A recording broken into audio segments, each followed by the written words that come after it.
Most of you aren't subscribed. Make sure to subscribe, as it helps out the channel. Without further ado, starting the series at the Wistoria Magical Academy, the most prestigious of all magical schools, we see our MC watching various students perform magic feats. As for our MC, someone who has no magical aptitude, we see him on the 7th floor of the dungeon, training and slaying monsters with his sword as it's the only way he can grow.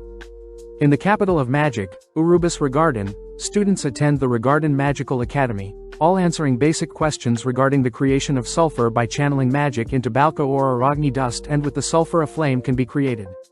Spearheading the class, Professor Edward Serfence ends up asking our MC, Will Seffert, a 6th-year student accompanied by his familiar, Kiki, to demonstrate such an act. Flustered, Will has no choice but to head to the front of the class, ordered by Edward to demonstrate the simple sulfur creation spell. With all his might, Will attempts to infuse the ore and dust with magic, but upon failing, the entire classroom erupts into laughter. Disappointed, Edward voices how studying the theory won't get Will far in life, even if Will is considered an honor student for note-taking only. Among the students, a sudden burst of flame ignites the ore and dust, producing a potent blue flame, but this prompts the professor to remind the students to demonstrate only when asked. Speaking up, Scion Ulster apologizes for the sudden display of magic, smirking as Scion mentions how they believe Will needed help with a basic demonstration.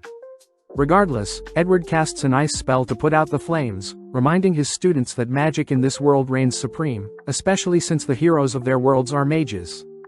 Hearing Edward suggest that Will leave that academy for being magicless, Will steps outside for a breather, but is confronted by Scion, Lyral and Gordon, mocking Will for training in the dungeon again. At the same time Colette appears, ordering Scion to stop bullying Will, but hearing that Colette calls Will one of her friends, Scion takes the chance to remind Will that achieving the status of a Magia Vander is out of reach for a normie like Will. With Scion and his friends leaving, Colette tries to cheer Will up, pointing out how weird it was for Professor Edward to make fun of Will in front of the entire class, but Will admits that it was fine since Edward was right about him having no magic. Will changes the topic by telling Colette how surprising it is for a cute girl to be helping him out, shocking Colette as she demands to know if Will calls every girl he sees cute. Apologizing for the sudden compliment, Colette shyly asks Will to give her a moment, reminding herself that Colette Loire is from a noble family and should behave as so. Seeing Will glaring off into the distance, Colette asks what Will is thinking, happy to see Will admire the beautiful Magia Vander, the wizards that hold up the sky. Written in history, there was a time when the world was enshrouded in darkness by the celestial host, up until 5 powerful wizards fought back against the evil, casting a seal that opened up the sky. The title of Magia Vander has since been passed down to only the strongest of wizards, but Colette wonders if the Ice Maiden's wand, Albus Vina, is watching over them as they speak, surprised to hear that Will believes so. Flashing back, we see a young Will speaking with a young girl, Elfaria. Will is amazed to hear Elfaria tell him stories about the sun and moon in the sky, both agreeing to become Magia Vander if it means they can scale the tower and see the sunset. Sadly, Will and Elfaria's promise was one-sided, with Elfaria becoming the youngest person to achieve the title of Magia Vander, ultimately leaving Will behind. Having not given up, Will promises to one day meet Elfaria at the top of the towers, but is brought back to reality when Professor Warkener Norgram screams at Will for being reckless and venturing into the 7th floor of the dungeon. Will apologizes for being reckless, but seeing as he did indeed bring back the bones of an evil guard, Warkener awards Will with 2 extra credit points, pleasing Will and Kiki as Will is making progress. Warkener asks if Will is truly trying to obtain the Magia Vander status, reminding Will that he still needs to advance to the upper institute, meaning Will has to work on his writing, spell work and praxis in order to obtain 12,000 credit points. Since Will has no magic, he'll have to make up for the loss of credit points, but when Will says he'll simply overload on praxis credit points, Warkener states that it's impossible for Will to advance at his current rate. Seeing Will sulking, Warkener tells Will that he needs to focus on graduating first, reminding Will that he still has 4 credit points to obtain by the end of the week. Surprised, Will instantly begins searching for a monster that will fetch him 4 credit points, but seeing Will struggling to find a suitable monster, Warkener hints at a possible sighting of a Baskerville on the 6th floor. Grateful for the suggestion, Will gives Warkener a massive hug, but having heard everything, Scion rushes towards the dungeon, dead set on ensuring Will doesn't graduate. Having made it to the 6th floor of the dungeon, Will gets excited, having faced a Baskerville before, but upon seeing Kiki getting nervous for their upcoming fight, Will promises to be wary of the monster's fire breath, begging Kiki to help track down the monster. At the same time, Scion and his lackeys are also seen hunting for the Baskerville, but Scion gets pissed hearing his lackeys get cold feet, scared to be facing a Baskerville for the first time. Scion states that Will is not fit to be in the academy, attempting to use search on the monster, but out of nowhere a different monster appears, pummeling and killing Gordon in an instant. Having heard a cry for help, Will and Kiki instantly dart towards the screams, peeking around a corner only to spot Scion facing off against a evil sentinel, a monster worth 10 credit points and is classified as an over 5 enemy. Will knows that the monster shouldn't exist within the 6th floor of the dungeon, watching as Scion helplessly exhausts his mana, attempting to wear down the creature, but no luck. Knowing that he should help Scion out, Will wonders if he should really be saving the person that bullied him, choosing to let Scion die, but out of nowhere Will remembers Elfaria's words. Elfaria had once handed Will some glasses, happy to see Will as a kind person, but in the present, Will equips said glasses revealing that he's only kind as he wants to stand and be with Elfaria. As the monster brings its blade down onto Scion, Will dashes forth, heroically blocking the creature's slash. At the same time, we see Edward storming into Werkner's office, reporting that Scion and his lackeys have been missing, having ventured into the dungeons, and Edward wants Werkner to look for them with his familiar. Upon hearing that Scion has ventured into the 6th floor of the dungeon, Werkner reassures Edward that they'll be fine, heading over to a crystal ball, stating that Will can resolve the issue. Having parried several of the monster's slashes, Will runs circles around the creature, managing to sever one of the monster fingers.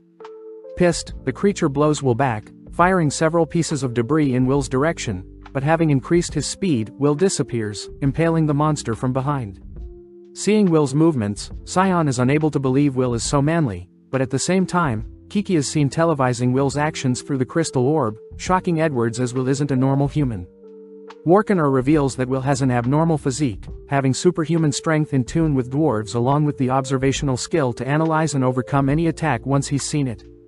Having severed the creature's weapon-holding arm, heading to retrieve the monster's blade, taking a stance and countering the monster's breath of fire, with a lightning speed slash.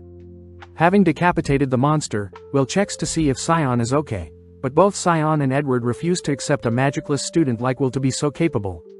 Having returned to Werkner, Will officially gains an additional 10 credit points. Flashing back 5 years, we see a 10-year-old Will, dreadfully walking through school, listening as his peers mock Will for being magicless, having been used to convince Elfaria into joining the same school, but now since Elfaria is a Magia Vander, Will is of no use. Brought to the headmaster's office by Werkner, the headmaster, Cauldron Anuve, senses something from Will. Handing Will a blade, Cauldron suddenly conjures several spells around Will, prompting Will to push Werkner out of the blast zone, only to begin destroying and evading the magical projectiles. Laughing out of joy, Cauldron states that she'll allow Will to remain a student, but Werkner is worried that Will won't make it far at the school. Cauldron says she's interested to see how Will can progress in life with just his sword, spotting Will break down as he demands to know if he can eventually catch up to Elfie. The headmaster admits that Will still has a chance, although it may be a rough journey. Stealing his resolve, Will agrees to climb the tower as is, impressing the headmaster, but Cauldron wonders how Will's life will be since his sword is meant to compete with wands. Heading to Werkner's class, Will is reminded that in order to advance to the top of the tower, students must first advance into the Upper Institute, and only the strongest within the Upper Institute will be given the title of Magia Vander. Werkner adds that there are 2 ways to advance into the Upper Institute. The first is by creating a new type of magic and the second is obtaining 7,200 credit points. Even though the first option isn't impossible, it's simply easier to obtain the credit points, but Werkner reminds everyone that the people in his supplementary class today are in danger of not graduating. Forced to sit through Werkner's supplementary exam, Colette comforts Will after the class, hearing that Werkner had forced the class to take several mock exams. Will does appreciate Werkner for looking after the dumber students like himself, something Colette knows Edward wouldn't even bother with. As the two turn a corner, they spot Scion and his lackeys surrounded by other students, all amazed to hear that Scion had managed to slay an evil sentinel by himself. With Gordon and Lyral alright after the monster encounter, the two began advocating for Scion to replace the top 3 students in their school, but Scion knows that it was really Will that easily slayed the evil sentinel. Just then, Scion spots Will passing by, immediately marching towards him only to grab Will by the collar as he refuses to accept a weakling like Will was so strong. Hearing Colette order Scion to stand down, Scion and his lackeys head off, leaving Colette to wonder why Scion hates Will so much. At the same time, we see Edward asking the headmaster to expel Will, confusing Cauldron as Will has already made it to his 6th year without any issue. Edwards declares that a warrior like Will shouldn't exist amongst mages, but Cauldron reminds Edward that Will's marks apart from magic are above average, and that Will has the option to become an artificer or a healer if he chooses. Sadly, both Edward and Cauldron agree that since Will is only fixated on obtaining the Magie Evander title, Will would be wasting his time at the academy, but as a compromise, Cauldron asks Edward to assign Will a test and expel Will if Will fails Edward's test. Smirking, Edward accepts, heading off as the Cauldron entrust Edward the Dark Viper Mage to assess Will's capabilities fairly. Having headed to some nearby lockers, Will thanks Colette for helping him store his books, but Colette feels bad for Will as he has to keep his sword stored away whilst on campus.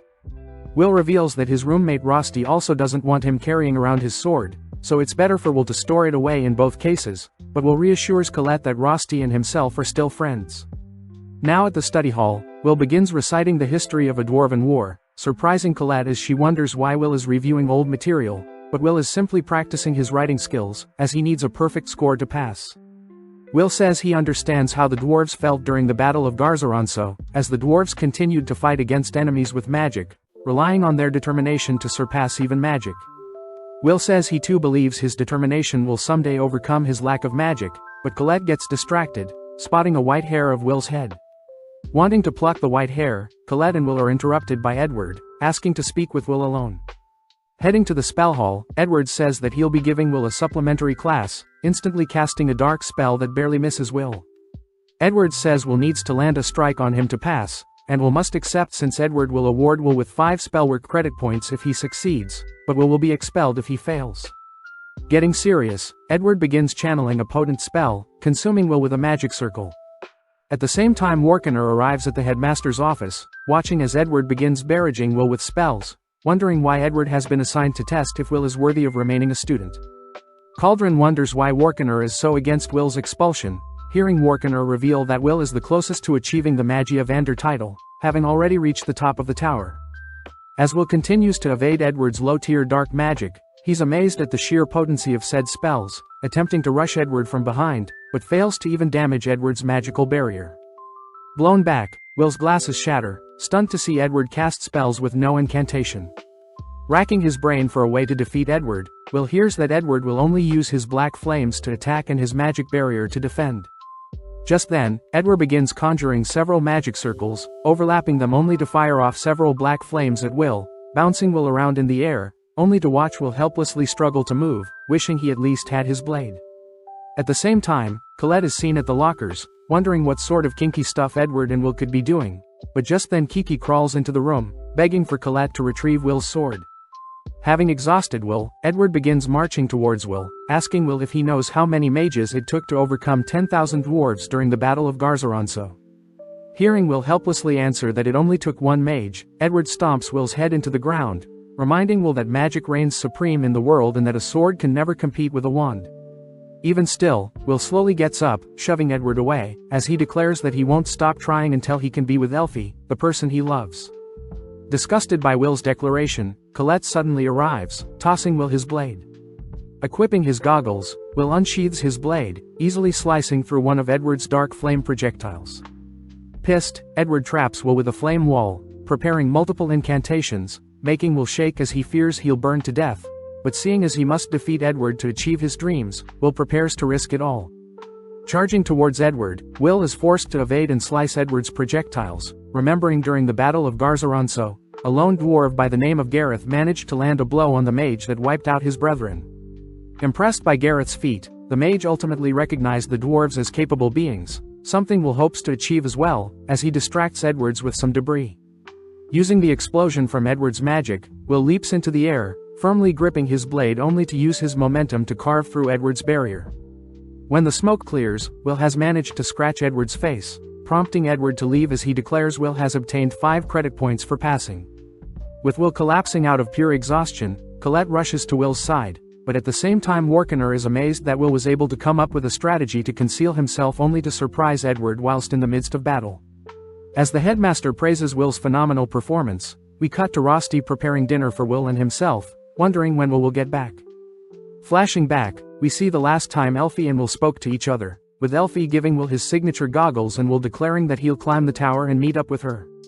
Grateful to hear that Will hasn't forgotten their promise of seeing the sunset together, Will has no choice but to watch Elfie leave, turning to Warkener and promising to be strong from here on out.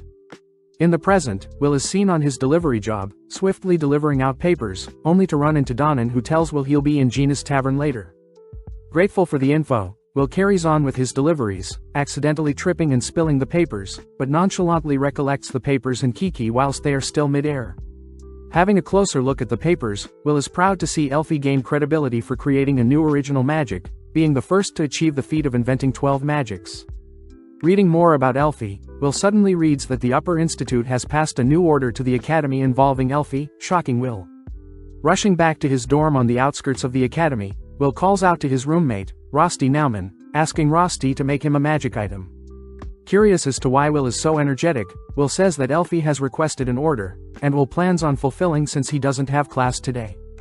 Unveiling his ripped body, Will begins changing since he needs to go hunting for Frostwalker ice cores on the 4th floor, pleading with Rosti to help build him magic items.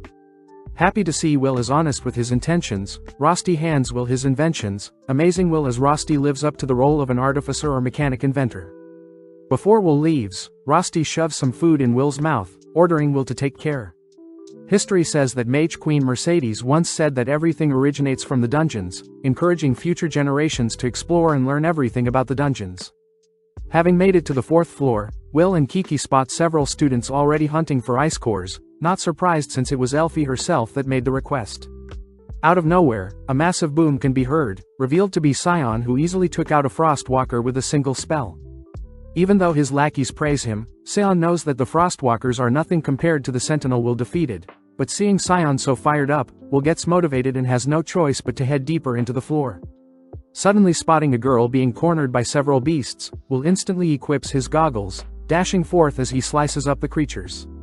Shocked to see a student slay creatures with a mere sword, the girl introduces herself as Iris Churchill, a 4th year.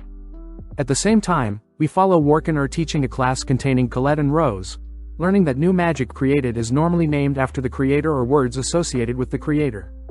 Warkener reveals that Edward's dark magic spell Dax Darbicans is based off an ancient mage, Firewatchman Darbicans. Hearing Warkener encourage his students to invent magic of their own, Rose asks how amazing Elfaria is, since she was seen on the morning papers.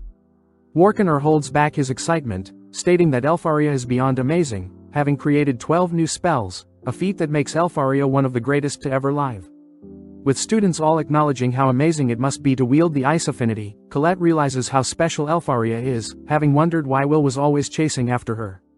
Seeing Colette thinking about Will, Rose teases Colette, fearing that Will only cares about Elfaria, prompting Colette to defend herself, but Warkener scolds Rose and Colette for not paying attention in class.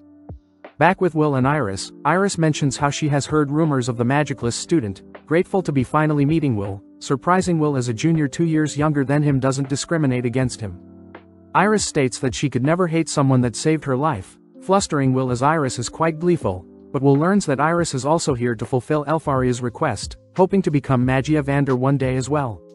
Will reveals that the sky in their world isn't real, as it's the Magia Vander's role to create a barrier that protects them from the evil outside, and that the barrier itself creates the artificial sky. Deep in thought, Will suddenly hears Iris mention how she had already met Elfaria once, having been surrounded by various monsters in the dungeon and had given up. But out of nowhere, Elfaria arrived, freezing the surroundings only to rescue Iris, getting Iris excited at the mere thought of serving Elfaria in the future. As Iris continues to fangirl over Elfaria, Kiki and Will suddenly step aside, inspecting the frozen floor. At the same time, Iris mentions how she has failed to locate any Frostwalkers with her search spell, spotting Will acting strange. Upon asking what Will is doing, Will states that Frostwalkers normally leave behind a trail of ice fragments, but seeing as there is an ice fragment double the usual size in front of them, Will suspects that there is a powerful one nearby. Knowing that most people's search spells won't be able to reach the creature, Will begins heading deeper, forcing Iris to follow along, curious as to how Will knows all of this.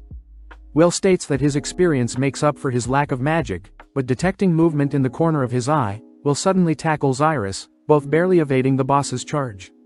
Seeing the massive ice monster up and close, Iris recognizes the creature to be a Frostrex, the highest evolution of a Frostwalker, being worth 6 credit points, is an over 5 enemy and only exists on the 4th floor. Spotting the creature fire off an ice beam, Will dodges whilst carrying Iris, asking Iris to stay put as he faces the creature. Terrified, Iris reminds Will that the Frost Rex is immune to physical attacks, able to instantly freeze anything it touches, therefore it needs to be taken down by long-ranged magic attacks, as the Frost Rex is also known as the Dwarf Killer. Reassuring Iris that he's faced similar creatures before, Will equips Rosty's magical item, dashing towards the Frost Rex's ice beam only to evade it at the last minute. Running circles around the creature and even sliding under it, which forces the creature to begin firing off stray beams, prompting Iris to run for cover. Seeing an opening, Will tosses his magical rope item around the creature, running around and sliding under the creature, wrapping and tightening the item around the Frost Rex. Having tied up the creature, Will reveals that fire and explosions are the main weakness of the Frost Rex, watching as the creature emits his chilling aura. Before Will can freeze to death, Will activates the second part of his magic rope, igniting the rope that causes a massive explosion all whilst vaporizing the creature. With Will grateful for Rosty's invention, Iris is seen shocked at Will's amazing feat, glaring at Will as she wonders how she will report what has just transpired. Seeing Will gleefully suggest they both leave now, Iris matches Will's gleeful energy, cutting to later that day where Iris is now in the Wizard Tower. Removing her disguise, Iris acknowledges Will as a creative warrior, opening a massive set of doors that lead to 5 thrones. Revealed to be the throne room of the 5 Magia Vander, Cariot and Cynthia Wiseman, Eleanor Leos Alf, Zio Thorsius Rybolt and Elfaria Albus Surfert. Iris apologizes for the intrusion, but Cariot reassures Iris that she's perfectly fine since they were only discussing how the threat of the celestial host looming above the sky will easily overwhelm their land if they choose to attack now. Knowing that they need more powerful people to avoid the lure during the fateful day, the Magia Vander asks the Watcher Iris if she has any new candidates in mind. Hearing Iris recommend Will Surfert, a magicless student, Eleanor refuses all whilst Zio gets intrigued. Before Eleanor and Zio can argue, Cariot reminds everyone that the Grand Magic Festival is coming up, something the Magia Vander all agree to look forward to. With Zio, Eleanor and Cariot disappearing, Iris mentions how Elfaria was the one that asked Iris to observe Will, receiving the ice core Will retrieved only to ask that Will get stronger so they can finally reunite.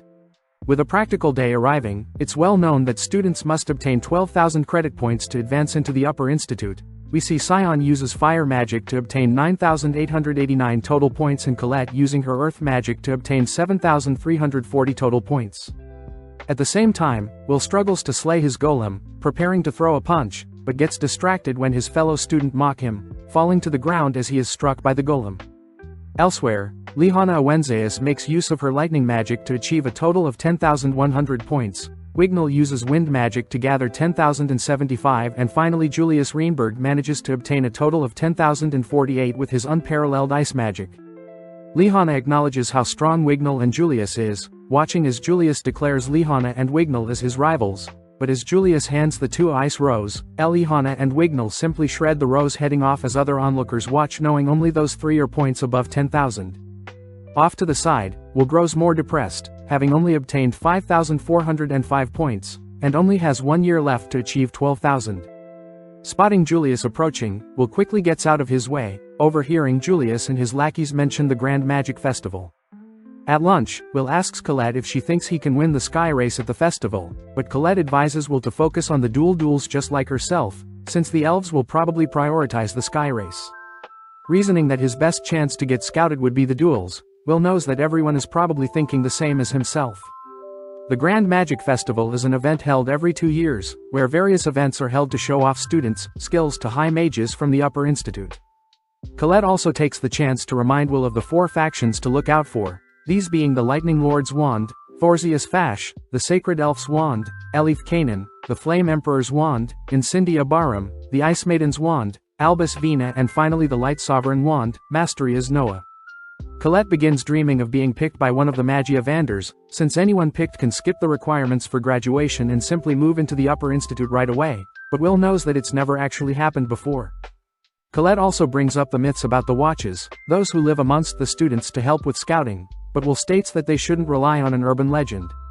Will states that he'll simply be helping with operations behind the scene, annoying Colette as she believes Will has potential, but Will points out that during his second year he was booed off stage for standing out too much. Colette does remember that year as the 50th festival and was also deemed the worst festival in history. With so many students outside training and honing their craft, Colette and Will grow more excited, both knowing that the Grand Magic Festival is their only chance to show off their skills, but Will knows he won't be doing anything to stand out this year as well. As Colette helps Will with retrieving his items, Colette suddenly detects something strange with a nearby locker, sensing that a barrier along with a sound-dampening spell has been cast. Not wanting to draw too much suspicion, Colette asks for Kiki's help, gleeful when Kiki easily breaks the spells. Upon opening the locker, the two are shocked to see a stairway leading downwards, ultimately discovering various students betting on who they believe will win each event in the Grand Magic Festival. At the same time, Will spots Scion and his lackeys agitating Scion, but before Scion can do anything, Colette threatens to hurt Scion. Will wonders why Scion of all people are participating in the illegal gambling, but Scion's lackeys explains that Scion was simply curious as to who has the most attention, annoyed that Scion isn't amongst the top 3. Pissed, Scion orders his lackeys to be quiet, shouting that he isn't as weak as everyone thinks and in terms of technical prowess he is as strong as the top 3 and he simply lost points during the writing exams. That evening, Will wraps up his final class for the day, heading out, but is stopped by Colette who offers to join Will in his dungeon training. Sadly, Will states that he'll be working at Miss Gina's tavern, annoying Colette as she gets flustered. Located on Slumland Street on the outskirts of the capital of magic, Miss Gina's tavern is filled with dwarves daily, run by Gina herself who cooks whilst Will serves their customers. Serving Mr. Donnan feels bad for Will as Will has to work his newspaper delivery job in the morning, student during the day and Miss Gina's tavern at night. Will reassures Donnan that he's been doing fine, especially since he has to pay off his tuition, but Will is scolded for slacking off, watching as Rosti flawlessly serves the customers. It's revealed that Rosti is helping out in the tavern since one of Gina's regular employees quit, but the dwarves could care less as they consider Will as one of their own. That night, Will and Rosti begin cleaning up, but Rosti asks if Will is truly okay with being paid so low for his efforts, asking why Will doesn't ask Warkener to help find him a better job. Will reveals that he doesn't want to bother Warkener further, and plus Will feels at home working amongst the dwarves that don't shame him for his shortcomings. Just then, Julius and his men enter the tavern, mocking the disgusting sight and smell of the tavern, but this makes Gina and Donnan glare at Julius. Spotting Will as a server, Julius begins to crack up, pissing Will off, but Donnan gets annoyed asking Julius to repeat himself. Arrogantly, Julius reminds Donnan that dwarves are an inferior race, having moved to their world when a celestial host destroyed the dwarves' world. In this world, dwarves are not treated equally unlike elves, and this forces dwarves to hold themselves back fearing a punishment for harming mages. As Rosti serves Julius and his men beverages and a bean dish, Julius and his lackeys begin laughing and taunting the dwarves, ordering them to leave their world, but Will couldn't hold back any longer, demanding that Julius and his men apologize. Will explains that the bean dish before them was something that has been passed on from generations of dwarven history, but Julius could care less, flinging the dish into Will's shirt. Seeing Will beginning to move, Julia's 2 lackeys suggest that Will not try anything, but in an instant, Will smashes the 2 into the ground, knocking them out. Having been caught in the crossfire, Julius gets real angry, beginning to consume the tavern in his ice magic. With a flick of his wand, ice spikes begin chasing after Will, barely missing his eyes and instead taking off Will's glasses. Sadly, Julius has the upper hand, pinning Will to the tavern walls, but before Rotzi can intervene, Julius stops ordering Will to enter the tournament where Julius and Will can fight for real. As Donna diffuses the situation, Julius declares he'll embarrass Will in front of everyone whereas Will states that he'll make Julius apologize for mocking the dwarves. With the day of the Magic Festival arriving, we see Will determined to do his best, all whilst Headmaster Cauldron announces the official opening of the school festival. With fireworks being lit, we see various scouts already looking for possible candidates, but as we pan into the skies, we see Lihana taking the lead in the dragon race. With her peers not surprised by Lihana's amazing performance, we cut to Cauldron praising the upper towers for having their scouts integrate into the crowd without too much issue.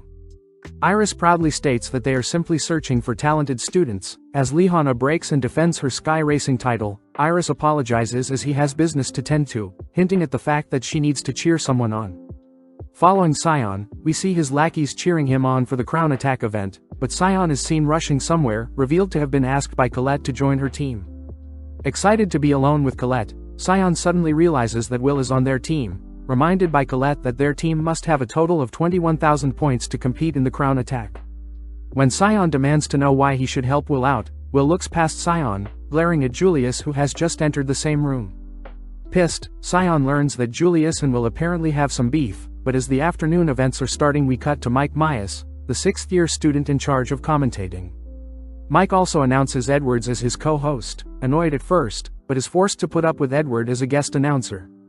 Announcing the Crown Attack event, Mike has several elves prepare the domain for the next event, all watching as the elves make use of several elemental affinities to create a playing field consisting of a volcano zone, a marshland zone, a badlands zone, a grassland zone and a woodland zone.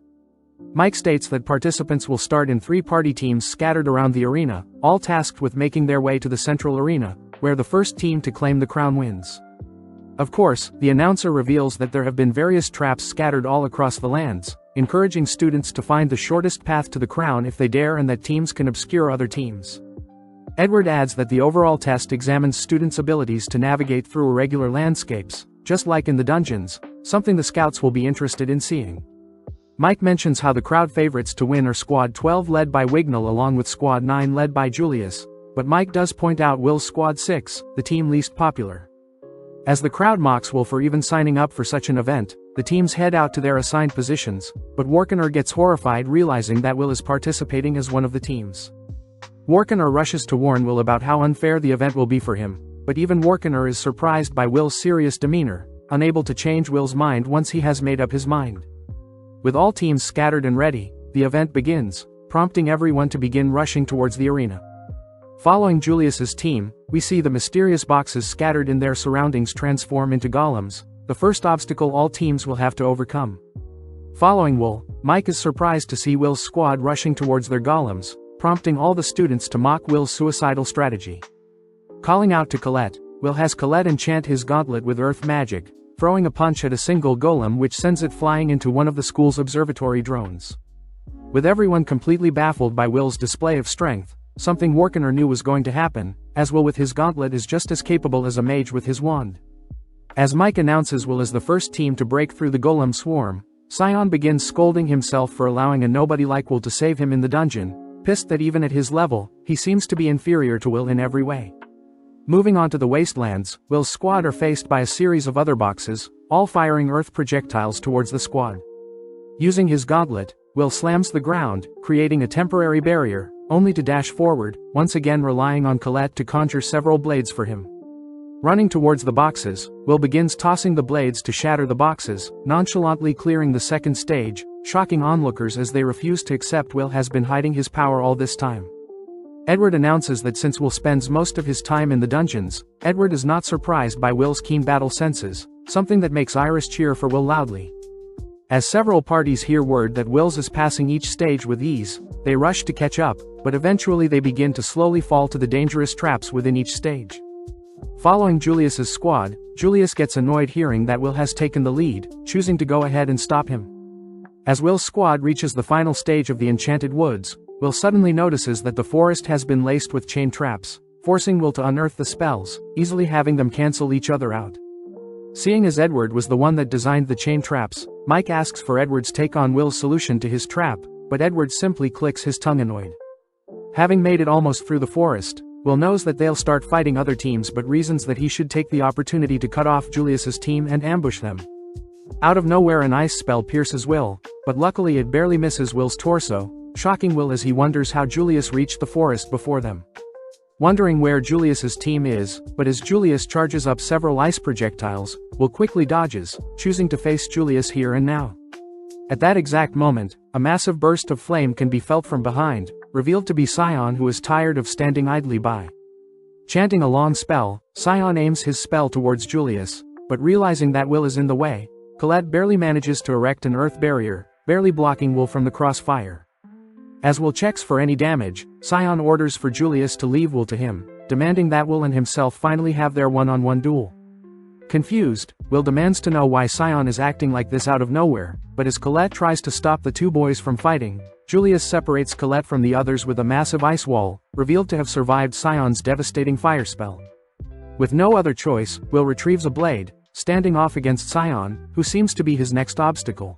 Flashing back to a younger Will, we see him mocked by others with a piece of paper on his back, but seeing the poor sight of Will, Scion had actually helped Will by removing the paper attached to his back. Scion had even offered Will to join as one of his lackeys, but was terrified to see Will's cold expression, pissed that the weakest Will only dreamed of reaching whoever was on top of the tower. In the present, Will weaves through trees to avoid Sion's fireballs, but Sion increases the difficulty by having his fire weave through the forest, ultimately snatching Will up with a bind. Luckily Will is able to cut himself free, but this enrages Sion, as he orders Will to fight him.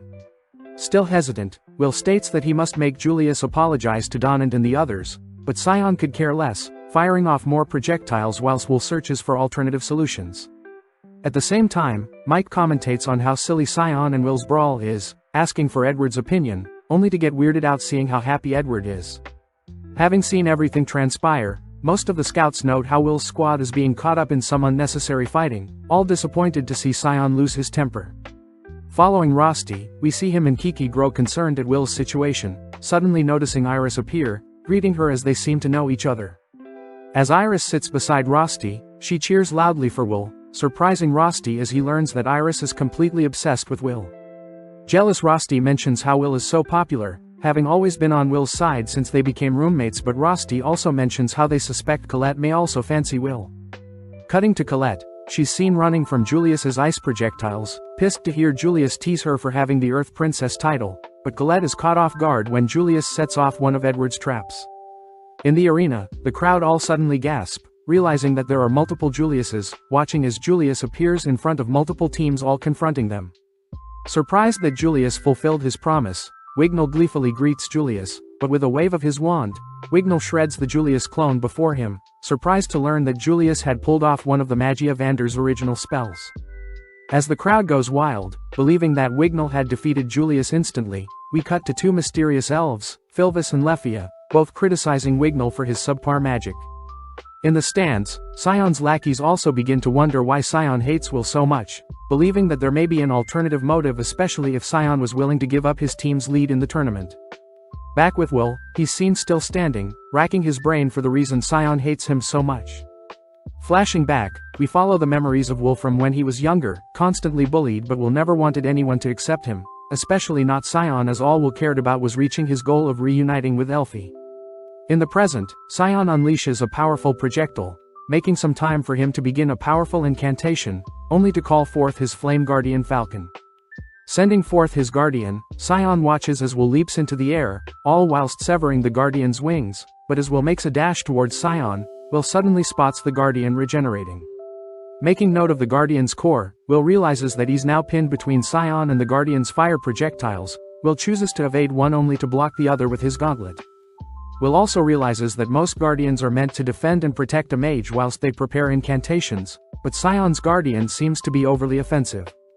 In the stands, Edward is shocked to see how proficient Sion's magic is, amazed that a mere student is capable of summoning a guardian. At the same time, one of the fire scouts, Raj, asks for Sion's background, learning that Sion belongs to the Ulster house. Raj admits that at first glance, Sion falls short of top 3 in the school based on his school stats, but thanks to the festival, they now can report Sion as a possible candidate to carry it. Having dispelled his guardian, Will commends Sion for growing stronger since they last met, but Sion still hasn't had enough, knowing that Will still isn't taking the battle seriously as when he slayed the evil sentinel.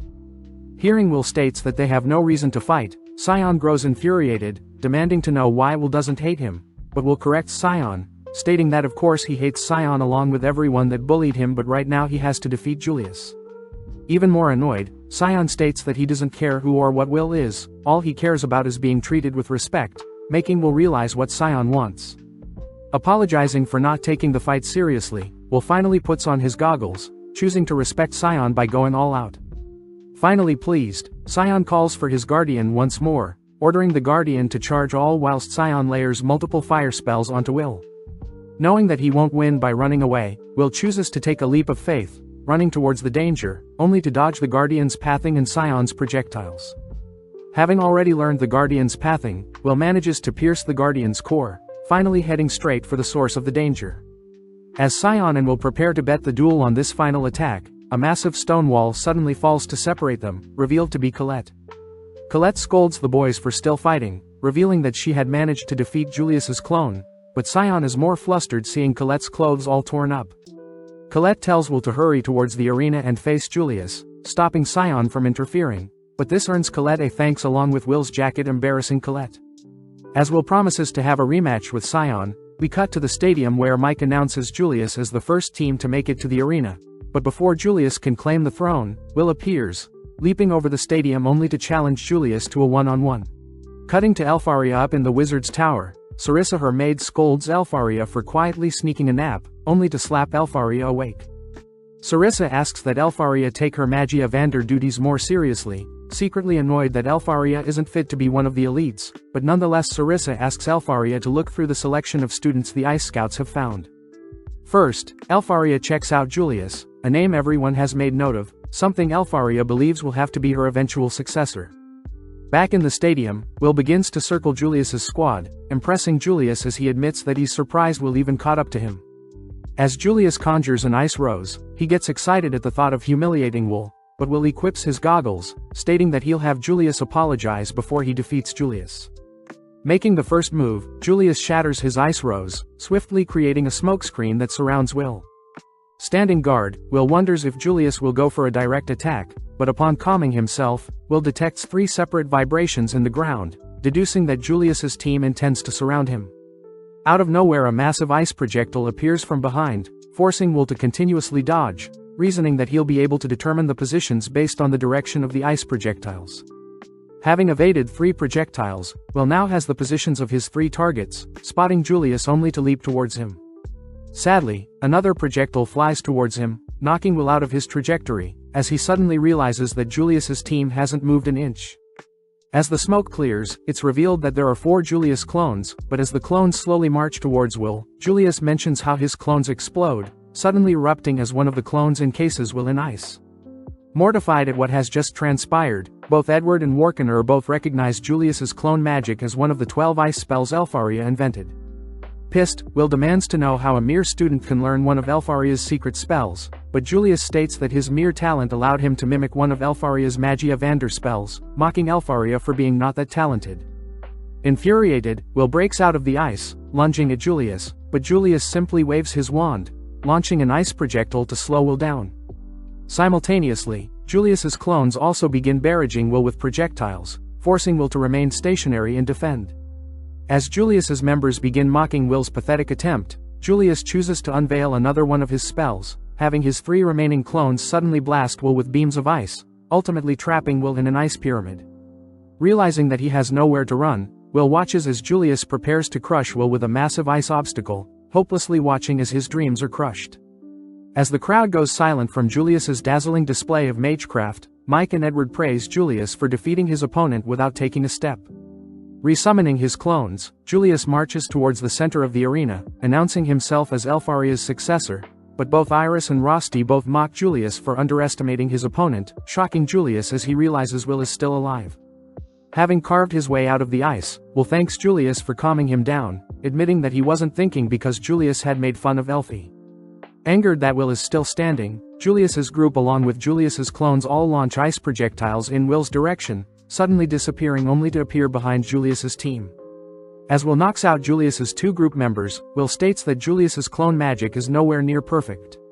Seeing all of this, Edward recognizes Will's movements as the same tactics he used against him, having used a mage's magic to hide, only to attack from their blind spot. With the crowd shocked by Will's movements, Julius's clones suddenly crumble into ice, leading Will to announce that Julius needed his teammates to control his ice clones. Will Julius not denying that fact, Will takes the chance to point out how superior Elfie is, cutting to Elfie who states that although Julius is the most qualified to be her successor, Elfaria boldly claims that she rather prefers swordsmen by her side. Now facing off against each other, Will also deduces that Julius's clone magic must be actively monitored unlike Guardian summons, therefore Julius is not as capable as he makes himself to be. Pissed that nobody is lecturing him, Julius once again blasts Will with some ice magic, giving himself time to summon back his clones. As the clones begin firing of projectiles, this time Will is able to nonchalantly read the clones' intentions, evading each projectile. Following Julius, he admits that he can only control 4 clones at once, forced to stay on the defense without his teammates' help, but Julius has no fear since each clone is an exact copy of himself. Sadly, Will manages to scan his surroundings, appearing in front of the real Julius, terrifying him as he tries to block Will off. With a single swing, Will breaks Julius's defenses, bringing Julius to his knees. Demanding to know how Will found him so easily, Will reveals that although Julius's clones are meant to be exact replicas of Julius down to the body temperature, if the clones aren't monitored and controlled properly, the internal temperature of the clones drop, leading ice crystals to appear below the clones. Annoyed that a nobody knows his ice spell better than himself, Julius wonders how Will knows so much, leading Will to explain that since both Will and Elfie were both orphans, Will spent tons of time studying and learning Elfie's ice magic. With both Will and Elfie temporarily locking eyes, Julius refuses to believe a peasant like Will would be acquainted with Elfaria the Magia Vander, but when Will cuts down Julius's final attempt at attacking Will, Julius falls to his knees defeated. Will admits that Julius is the first to ever replicate Elfie's magic, but Will reveals that Elfaria's clone magic is a spell Elfaria invented when she was 2 years old, shocking Julius. Will states that even a powerful spell will have its weakness, scolding Julius for declaring himself as an emperor when he has mastered a spell someone invented when they were only 2 years of age. Laughing out of joy, Julius grows infuriated, letting out a burst of mana as he summons 8 clones this time. Ignoring the control issues, Julius chooses to overwhelm Will with rogue spells, but Will adds that he was once attacked by 10 Elfie clones. Letting loose, Julius orders his clones to attack, but in a blink of an eye, Will dispatches one of 8 clones. Terrified, Julius begins to flee, but Will begins chasing Julius down, carving through the clones like butter, only to grip his fists, punching Julius directly in the face, knocking Julius out with a single punch. As the crowd erupts from disbelief, Lihana is seen making note of Will, but as Will prepares to claim the crown, he notices Wignall and his team have snuck their way to the crown, claiming the crown as Wignall's squad is deemed the victor at Will's disbelief. Cutting to Elfie and Sarissa, Elfie is seen shaken, asking Sarissa if there are any spells to turn back time or to erase memories, but Sarissa states that those spells either do not exist or are forbidden. Unable to hold back her joy, Elfie states that she wants to watch and play with Will for eternity, weirding Sarissa out as Elfaria's dark side has just been revealed. Having accepted his defeat, Will sits beside the crown stand, something Scion is shocked at as Will is even stronger than Julius himself, declaring that he'll be the first to defeat Will. With Colette breaking into tears at Will's accomplishment, Will is a little sad he didn't win, but is proud he kept his promise. That night, Will, his friends and the dwarves all gather to celebrate Will's victory, all drinking to their heart's content as they thank Will and Colette for defending their honor. As Warkener and the dwarves promise to continue looking after Will, Donnan asks if Will had been scouted by anyone, but Colette butts in, annoyed that Will didn't receive any offers plus their team didn't win because of Scion. Rosti wonders why Scion isn't present, but sadly Scion couldn't be bothered celebrating a loss, but regardless Donnan is pleased to see Julius and his lackeys are now working to make up for their insults. As Gina orders Julius to hurry up with the orders, but Colette is curious as to how Will be treated moving forward, something Warkener is intrigued by himself. The next day, students begin gossiping about the all-student Praxis, an event for dungeon exploration held over an entire week. Cutting to Will and Colette, Will is suddenly approached by some of his peers, demanding Will form a party with them, but it seems ever since the festival more students are acknowledging Will's strength. As Wignall, Scion and Lihana all walk by the circle of students crowded around Will, Colette can't help but wonder how Will is feeling, choosing to intervene demanding everyone to give Will some room to breathe. Surprisingly, Will has no hatred towards the people who once bullied him, instead grateful to be receiving all the attention. Seeing a female student offer to hang out with Will in the dungeons, Colette suddenly breaks the two up, clinging on to Will as she declares Will and herself will be shopping together. That night, Colette screams into her bed, embarrassed that she asked Will on a date, but her roommate Rose takes the chance to tease Colette for being so adorable. Helping Colette collect her thoughts, Rose suggests that Colette dress pretty to help Will stand out more. At the same time, Rosti asks if Will is heading into the dungeons the next day, surprised to hear that Will is spending the day tomorrow shopping alone with Colette, but Rosti glares at Will from behind. The next day, Colette arrives at the St. Viola Square first, pumping herself up as it's her first date with Will. Spotting Will arrive, Will apologizes for being late, complimenting Colette's cute hairstyle and outfit. Flustered, Colette manages to calm herself down, but before they can start walking, Rosti suddenly appears, grateful to be joining the two on their shopping date. Apologizing for the late introduction, Rosti introduces himself to Colette, suddenly grabbing hold of Will as they both begin heading to their first destination, shocking Colette as Rosti teases Colette. All throughout the day, Rosti would make sure to help Will with anything he needs, shoving Colette aside as she helplessly watches her date get stolen. Taking a break from all the shopping, Colette demands to know who Rosti is and what type of relationship Rosti has with Will. Will reassures Colette that they are nothing more than close friends, suddenly thanking Rosti for buying them a drink. Seeing Rosti sitting down, Will wonders where Rosti's drink is, happy to share his drink with Rosti, but Colette suggests that Rosti share hers. Knowing that they need some space, Rosti and Colette suggest that Will head to get his sword repaired, stating that mages like themselves shouldn't bother the dwarves. As Will heads off, Colette demands to know what Rosti's deal is, surprised to hear Rosti has already claimed Will as his own. Colette brings up the fact that Will and herself used to hug all the time, but Rosti counters by saying Will had shared baths with him. As the two's banter draws in a crowd, we cut to Will and Kiki heading through an alley, both wondering why Colette and Rosti were acting so strange. Out of nowhere, Lihana appears before Will, someone Will knows is the definition of a perfect student both in grades and practicality. Hearing that Lihana wants to have a private chat with Will agrees to follow Lihana to her tea house, entering a special room housing Sion, Wignall and Julius. Lihana takes the chance to ask Will to form a 5-member party for the upcoming Praxis event, but Sion and Julius are against Will joining their team. As Sion marches towards Will, Wignall swiftly casts some illusion magic, halting Sion's advances as Wignall suggests that they hear Lihana's reason for adding Will to their team. With Lihana hinting that Will has a hidden talent, Julius points out that Will has no magic capabilities, something Sion agrees will be useless for them.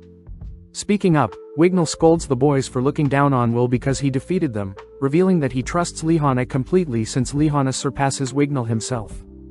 Having silenced Sion and Julius, Lihana states that she is dead set on ascending the towers, but Will mentions how Lihana was scouted during the festival, curious as to why Lihana still wants to try even after receiving a guaranteed path up the tower. Lihana reveals that anyone still in the academy are considered leftovers, and since Lihana plans to reignite her family's name, Lihana declares that she is dead set on becoming a Magia Vander, shocking Will. As the meeting comes to an end, Lihana asks for anyone that wants to join to place a coin in her cup, prompting herself, Wignall, Julius and Sion to agree, but Will takes a moment to think things through. That night, Will returns to Colette and Rosti, both worried as they couldn't find Will anywhere. It's revealed that Will had also placed a coin in the cup, informing Colette and Rosti that he has officially joining Lihana's party. The next day, Warkener reminds the students that the Praxis is in 10 days, an event that allows students to access floors 7 to 10. During this time, students can collect as many practical points as possible, but both Warkener and Edward remind everyone that death is still a possibility in the dungeons, with 4 students being eaten last year. Although professors will be stationed in the dungeon, Edward reminds his students to not blindly chase after glory but instead value their lives. With the day of the event arriving, everyone heads to floor 6, where camp is set up for students heading into the 7th floor. Colette is revealed to have joined Lihana's party, refusing to leave Will alone. As for Rosti, his role as an artificer forces him to head elsewhere, leaving Will with some specially crafted items. Being the final moments before the start of the event, Edward states that each floor will have a safe zone manned by a professor and that students can choose to retire whenever they want or reach floor 10. But as the event begins, we see 2 mysterious figures, slaughtering the students, dead set on retrieving some secrets. Cutting to Cariot, we see Logwell reporting that the all-student praxis has begun, but Cariot doesn't want to draw too much attention to himself. Logwell points out how the lightning faction are selfish, the elves are arrogant and the ice are lazy, meaning that Cariot's flame faction is superior overall. Cariot asks about the light sovereign, disappointed to hear that they have yet to return, especially when the barrier is at the weakest. Back with Will, his party instantly dashes forward the moment the event starts, surprised to see Wignall propel their group off a cliff, diving nose first on the bottom floor. Suddenly appearing out of nowhere, a swarm of crimson ants, creatures that prioritize melee, but before Will can draw the ants' attention, Wignall holds Will back, asking Will to simply watch Lihana in action. Instantly, Lihana charges herself with lightning, running through the swarm, as she reveals her lineage of lightning magic revolves around knights that specialized in close-quarter battles. As their party continues deeper, we flash back to when Warkener had taught Will the importance of search magic in a dungeon. In the present, Will struggles to find a target, noticing everyone else slaying monsters of their own, even forcing Julius to step in and protect Will from a sneak attack. Knowing that the hunt will be over fast, Will manages to slay a single monster, but in an instant Wignall shreds the remaining monsters. Annoyed that Will hasn't contributed at all, Wignall wonders if Lihana was correct to invite him to their party, but Lihana states that Will shine in the later floors. As the mages absorb and track their kill counts with their wands, Will rushes to carry monster drops as proof of his kill count, but the others continue to mock Will for slowing them down. Making their way through the dungeon, Will has no choice but to watch as his team cleans up the enemy, but with one day already elapsing, Lihana states that they should set up camp and get some rest. Taking charge, Wignall casts some illusion magic, conjuring a ring of flame that scares nearby monsters. With Will beginning to hand out everyone's rations, Wignall orders Will to not touch him, especially since elves only make contact with people they respect. Sadly, Wignall only respects Lihana, something Will already knew, especially since elves are from another world just like dwarves, but they all have a greater gift for magic than humans. Having all replenished their stamina, Lihana reveals that their end goal for the event is Luminous Nabarus, the keeper of floor 10 worth 110 points. Lihana says that their party is designed to defeat the creature, therefore she wants their party to head directly to floor 10 and defeat the creature first, only then will they circle back for any additional points. With no one objecting, we cut to a deeper floor where the two mysterious men have finished slaughtering both monsters and people, both agreeing to head elsewhere. Having reached the 10th floor, the gang are freaked out, realizing that all the monsters on the floor have been slain, but upon further inspection Will notices that there are no signs of magic as the monsters have been torn apart with brute strength. Nonetheless, the party head deeper, weirded out by the silence in the dungeon, but suddenly they are all horrified to discover the corpse of the Nabarus. Crying for everyone to use search, the gang layer search spells, but Will can't help but remember the time when Warkener had warned Will of the search spell's fatal flaw, unable to detect targets that cloak themselves, especially a monster in particular. Having closed his eyes, Will calls out for everyone to evade an attack from behind, forced to step in and tank the monster's beam attack. Before anyone can react, a monster appears behind Wignall, slamming him aside only to smash the floor beneath them. Seeing as everyone is falling into a deeper floor, Will searches for Wignall, but seeing as Wignall is unconscious, Will leaps to his side. Having cradled and softened the fall, Wignall is still severely injured. With everyone paired off, they all realize that they've fallen past floor 11, a region only high mages are allowed in as the disgusting amalgamated terrain stretches until floor 15. As Will stands before a massive snake, we follow Wignall in a nightmare, shamed for not being able to use basic illusion magic, even shunned by Eleanor for having such a weak arm. As Will decapitates the snake, Wignall awakens, shocked to see Will slay a monster on his own. Before Will can offer to patch Wignall up, Wignall slaps away Will's arm, reminding Will he is not to be touched. Annoyed, Will watches as Wignall patches himself up. Will notes how they only have a first aid kit and some of Rosty's magic items. Luckily everyone has their own food and water, but Will reasons that the items will only last for 2 days tops. Seeing as the harsh conditions will decrease their chance of survival, Will asks if Wignall can start moving, but when Wignall suggests that they wait for rescue, Will reminds Wignall that no one is coming to save them, especially with that monster on floor 10. At the same time, Warkener learns that Professor Eliza has been attacked on floor 8, but to make things worse the bodies of the professors on floor 9 and 10 have been discovered. Upon learning that an outside force has slayed the professors, Edward rushes to tell Warkener that the event is being cancelled, something Rosty knows isn't a coincidence. Back with Will has Kiki lead the way, but upon seeing Wignall frequently casting search, Will advises Wignall to save his energy and cast search less frequently. Annoyed at how calm Will is, Will points out that it's better to reserve their supplies and use search every time they exit the previous search's effective range. Will states that Kiki will keep track of nearby enemies, while Wignall's search accounts for distant enemies and finally avoiding swarms in a fight is their priority. Curious as to how Will is so calm, Will reveals that he had spent so much time fighting his way through the dungeon that he already knows the best option is to remain calm. Just then, several Gurgisa surround them, but seeing as there is no escape, Will asks Wignall to deal with the lone monster, whilst he takes out the other two. Blasting his target with wind magic, Wignall turns to check on Will, shocked to see Will easily dismantling his targets, annoyed that Will is getting stronger whilst he himself has remained the same. Suddenly realizing that his target is still alive, Wignall attempts to buy some time with some illusion magic, but Will cries that it won't work. With Wignall's life flashing before his eyes, Will swiftly intervenes, slicing up the monster, only to check on Wignall. Will reminds Wignall that Gurgisas don't have eyes, using their sense of smell to sense their target, therefore Wignall's illusions won't work on them. Laughing out of shock, Wignall reveals that he is not as amazing as people think he is, as Wignall has always been considered a bottom feeder amongst his kind. Flashing back, we see Wignall training late at night, continuously practicing his illusion magic, all whilst crying out for Eleanor to not leave him behind. Reaching out to his illusion, Wignall scolds himself for still being too weak, all whilst a mysterious figure watches him. In the present, Wignall reveals that all of his elf peers have already ascended the tower, leaving only Wignall himself, causing his peers to shun him. Apparently, elven illusion magic can actually materialize, just like how the elves helped create the different regions for the school festival, but Wignall's illusion remains mere images. Wignall confesses that although he is among the school top 3 students, he is still inferior to the others, something Lihana knows all too well. Lihana tells Colette that it doesn't matter how highly someone is regarded in the academy, all that matters is whether or not they ascend the tower.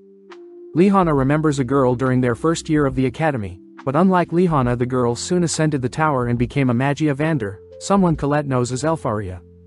Wignall adds that he once treasured a friend raised alongside him when he was younger, the current Magia Vander Eleanor, someone Wignall loved growing up. Wignall had always dreamed of protecting and staying alongside Eleanor, but one day Eleanor's powers blossomed, unveiling Eleanor's true status of a mighty high elf, able to create Kingswood. Ever since then, Wignall and Eleanor were separated, but in a desperate attempt to catch up, Wignall trained day in and day out, but still remained inferior to the rest. Wignall admits that he looked down on other students, but deep down he knew he was only judging himself. Butting in, Will gleefully thanks Wignall for sharing his past, happy to hear that they both have so much in common. When Wignall refuses to believe Will can relate to him, Will reassures Wignall that he is far stronger than he thinks himself to be, suggesting that they work together until Wignall can fight on his own again.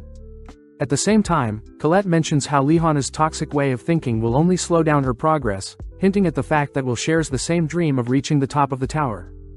The deeper Will and Wignall venture, the more Will has to endure to protect Wignall, but even as the monsters grow more fiercer, Will continues to nonchalantly slay them, puzzling Wignall. When Will asks if Wignall is doing okay, Wignall can't help but wonder why Will is so dead set on protecting him, but Will simply states that he can tell Wignall is a kind elf worth protecting. Just then, Kiki senses a potent aura nearby, prompting Wignall to scan the area, but no monsters are detected nearby. Knowing that the dungeon itself is capable of spawning monsters, they all await the dungeon's next move, watching as a massive sack of seeds appear from the dungeon's ceiling. Opening up, the sack spits out a mysterious liquid, giving birth to several flame creatures, but having already identified the sack of seed, Will tosses one of Rotzi's inventions towards the sacks, cutting it onto the ground. Will states that the fire entities are Balkus, creatures immune to physical attacks with high resistance to magic. Luckily, Will knows the only thing that can harm such creatures is elven illusion magic. When Will asks for Wignall to support him, Wignall begins to break down, reminding Will that he is an incompetent elf, fearing that his lack of skill is what will get them both slain. Kneeling down, Will reminds Wignall that they aren't geniuses, therefore it's okay if they make mistakes. Plus Will declares he won't lose, especially since he still needs to accomplish his dream and reunite with Elfie. Realizing that Will truly does share the same dream as himself, Wignall watches as Will deflects the Balkar's flame breath, confirming that Will's slashes don't harm the monster whatsoever. Seeing an opening, Wignall attempts to blast the creatures with some illusion magic, but seeing no effect, Wignall begins to lose hope. Refusing to give up, Kiki and Will work together to block the Balkar's combined beam attack, crying for Wignall to continue trying until his last breath. Seeing as his elven kind never believed in him, Wignall refuses to betray the first person to trust in him, stealing his resolve as he declares he'll reunite with Eleanor.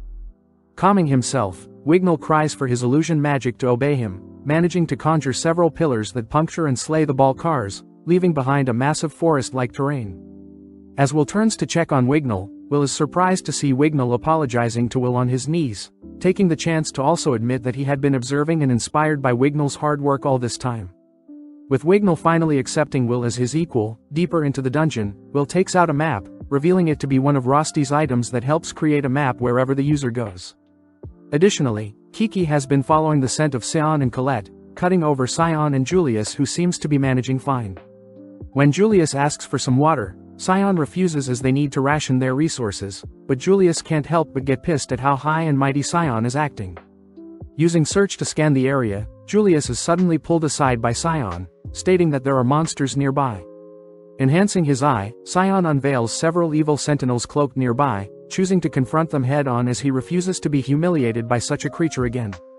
Cutting to the other floors, evil sentinels begin flooding the safe zones, forcing the students to begin fleeing back up the dungeon, but as one of Sion's lackeys trips, Edward is forced to intervene, slaying the evil sentinels with a single spell.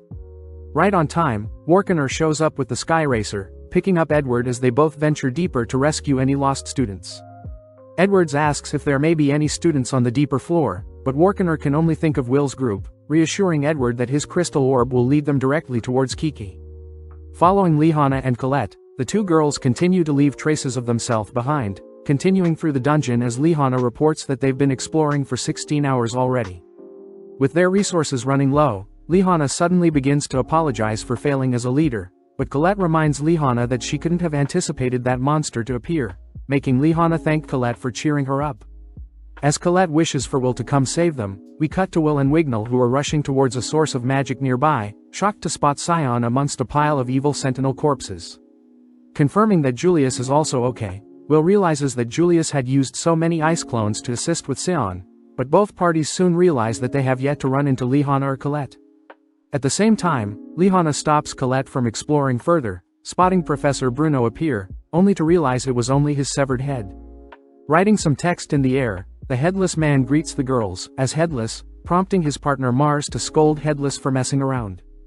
Headless wonders how students wound up on the 11th floor, wondering if Duke had caused the students to fall deeper into the dungeons, but speaking up the girls demand to know if Headless and Mars had slayed their professors.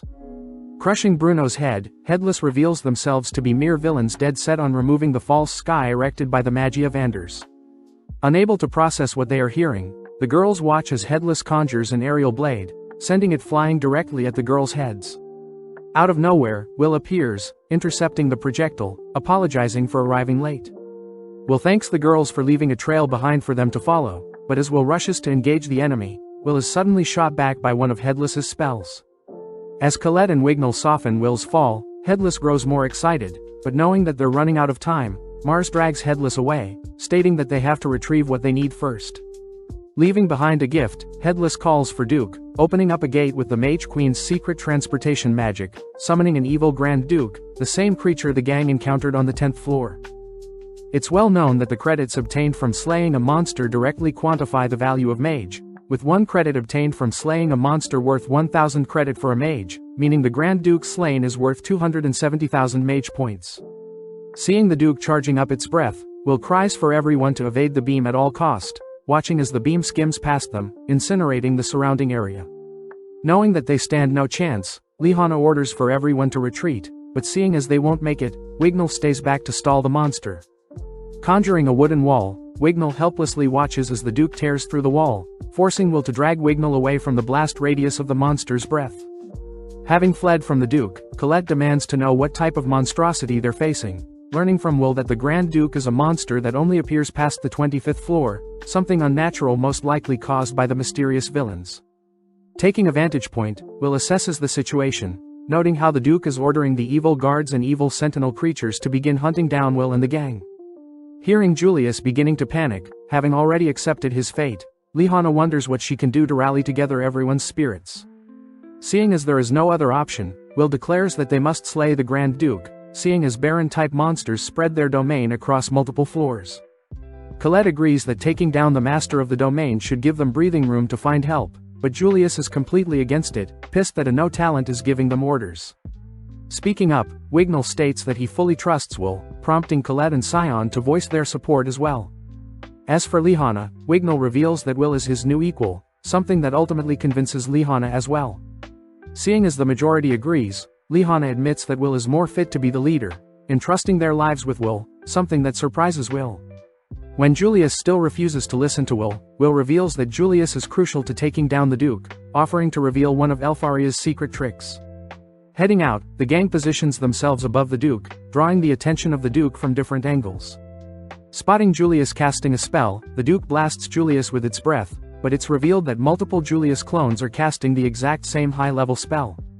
Flashing back, Will had told Julius about Elfaria's ability to continue an incantation of a spell even once the clone casting said spell has been destroyed, something Julius never knew was possible.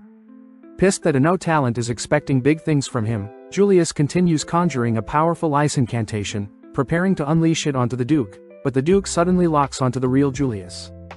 As Will cries for the others to continue distracting it, Scion, Wignall and Colette all fire basic spells, unsurprised the creature is still standing. Seeing the creature preparing another breath, Will attacks the creature from behind, drawing its attention as Will remembers reading that the creature's wings are impenetrable. Having been blown back by the Duke, Will continues to distract the creature, allowing Julius to unleash his final trump card, blasting the monster with massive ice projectiles. As the smoke clears, Julius's ice seems to have penetrated the monster's flesh, slowing the creature down enough for Lihana to make her move. Igniting her body, Lihana rushes in to finish off the Duke, but as her wand reaches the Duke's skin, Lihana is suddenly pushed back by a mysterious barrier protecting the Duke. Believing it to be the work of the villains, Lihana helplessly watches as multiple beams are fired from the Duke, forcing Will to catch Lihana all whilst avoiding the beams. Unable to move fast enough, Will calls for Kiki to erect a barrier, but sadly the beams shatter Kiki's barrier, slipping past to shatter Will's goggles along with landing on Will directly. At the same time, Edward observes Will and his party engaging the Duke, screaming for Warkener to hurry to their locations. Having tanked the beam, Will and Lihana's fall is softened by Wignall, both reporting that they're fine. Seeing as the Duke is beginning to recover from Julius's ice, the gang prepare to engage the creature once more, but Lihana orders everyone to run. With Will still shell-shocked at his shattered goggles, Lihanan's orders for everyone to flee whilst she distracts the monsters, reminding everyone that her family of knights are meant to go down fighting to protect their allies. Impressed, Wignall agrees to support Lihana, mentioning how he would gladly give his life to protect Will. As both squeeze out their remaining mana, they rush towards the Duke, with Lihana prioritizing striking the creature and Wignall focusing on restraining the creature's movements. With a terrifying roar, the creature blows everyone back, sending Lihana collapsing onto the ground. On the sidelines, Sion begins to tremble, knowing that he must help out somehow, but also fears that he'll miss his one chance to escape. Turning around, Sion hears Will asking for help, annoyed to see Will all curled up trembling now that Elfaria's gift to Will has been broken. Picking up Will and tossing him aside, Sion begins pummeling Will, reminding Will that he was the one that needs to guide them. Stopping Sion's fist, Will thanks Sion for calming him down, standing back up as Will courageously picks up his sword.